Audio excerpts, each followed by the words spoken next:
This is a 2013 GMC Sierra, and I was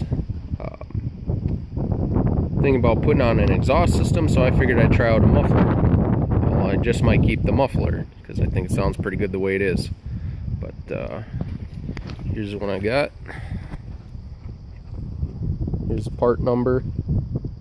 That's 3-inch center and 3-inch offset. So check out the install.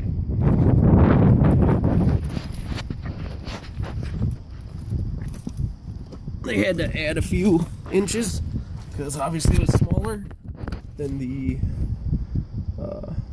stock one. The stock one was huge. So you can see where they cut and added. Right here.